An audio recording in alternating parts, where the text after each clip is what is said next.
Special train से रामेश्वरम धाम की तीर्थ यात्रा। आज ही अपनी सीट बुक कराएं त्रिपुरयात्रा.com पर।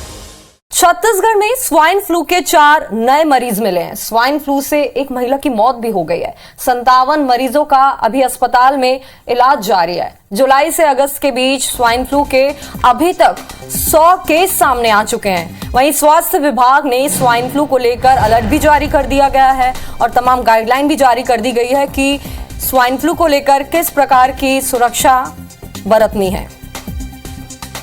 तो एक बार फिर आपको बड़ा अपडेट दे दें कि स्वाइन फ्लू के मरीज भी लगातार बढ़ते जा रहे हैं। 57 मरीजों का भी अस्पताल में इलाज चल रहा है, लेकिन जुलाई से अगस्त के बीच स्वाइन फ्लू के 100 केस सामने आ चुके हैं। वहीं स्वास्थ्य विभाग ने स्वाइन फ्लू को लेकर अलर्ट भी जारी कर दिया है। तो छत्तीसगढ़ में स्वाइन फ्लू के 4 नए मरीज मिले हैं। स्वाइन फ्लू से एक महिला की मौत भी हो गई है। 57 मरीजों का इलाज अभी अस्पताल में जारी है। डॉक्टरों द्वारा जितने भी गाइडलाइन दी जा रही है सुरक्षा के लिए, वो जरूर आप भी पालन करें।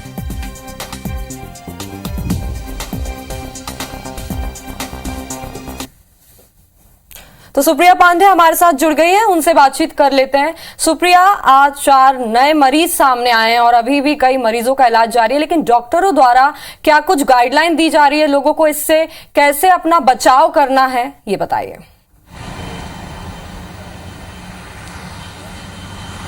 बिल्कुल, देखिए स्वाइन फ्लू की अगर हम बात करें तो अब 100 के जो आंकड़े हैं वो पार कर चुका है स्वाइन फ्लू।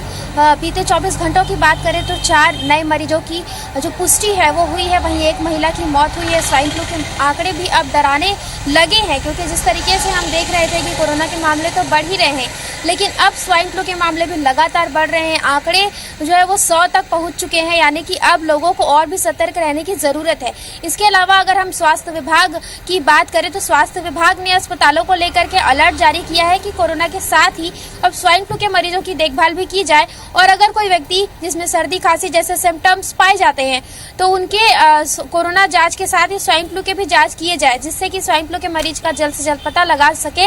और इसके अलावा तमाम जो मरीज है, जैसे कि जिनका इलाज अभाव नहीं हो पाता है या इलाज के अभाव में लोगों की मौत हो जाती है, तो इस तरह के प्रकरण से बचा जा सके, इसलिए स्वास्थ्य विभाग ने अलर्ट भी जारी किया है, जिसके अनुसार अब स्वाइन फ्लू के जो मरीज है उनको भी देखभाल की आवश्यकता है। और इसके अलावा स्वाइन फ्लू के मरीज जिनकी पुष्टि नहीं हो पाती आसानी से, ये बात कही जाती है कि स्वाइन फ्लू और कोरोना के जो मामले हैं वो एक जैसे, यानी कि जो सिम्टम्स है वो एक जैसे हैं। जैसे कि कोरोना के मरीज को सर्दी खांसी की समस्या होती है, उसी तरीके से स्वाइन फ्लू के मरीज को भी उसी तरीके की समस्या होती है। तो दोनों जो सिम्टम्स हैं सेम ही है, इसलिए अब अस्पतालों को ये निर्देश दिए गए हैं कि कोरोना के साथ ही और स्वाइन फ्लू के जांच में भी तेजी लाई जाए। जी सुप्रिया जी, जैसा कि हम देख रहे हैं कोरोना के बाद अब स्वाइन फ्लू ने भी रफ्तार पकड़ी है और लगातार इसके मरीज भी सामने आते जा रहे हैं। तो इसके चलते डॉक्टरों द्वारा जो जिम्मेदार अधिकारी हैं स्वास्थ्य विभाग के, उनने भी तो कुछ ऐसी खास गाइडलाइन जारी की होगी जो जनता के लिए काम आ सके कि कैसे से इसका बचाव करें। ऐसी कौन सी मूलभूत चीजें हैं जिनसे बचाव करना जरूरी है या जिनका पालन करना पड़ेगा? बिल्कुल, देखिए स्वास्थ्य विभाग ने लोगों को ये सलाह दी है कि मास्क लगाएं और बाकी लोगों से दूरी बनाकर रखें, क्योंकि कोरोना के बाद अब स्वाइन फ्लू भी फैलता जा रहा है और स्वाइन फ्लू के मरीज भी लगातार सामने आ रहे हैं। इसलिए अब स्वास्थ्य विभाग ने आम जनता से अपील की है कि मास्क लगाएं, दूरी बनाकर रखें और बारिश के मौसम में ज़्यादातर बाहर जाने से भी बचें, क्योंकि मौसमी बीमारियों के साथ ही स्वाइन फ्लू और कोरोना के मामले भी बढ़ रहे हैं। तो ऐसे में लोगों को स्वाइन फ्लू ना हो, इसका खास ध्यान रखा जाने की जो अपील है वो स्वास्थ्य विभाग ने की है। और आम जनता से ये भी अपील की है कि वे अपना ध्यान दें, समय समय पर चेक कराते रहें और इसके अलावा मास्क लगाकर रखें और लोगों से दूरी बनाकर रखें।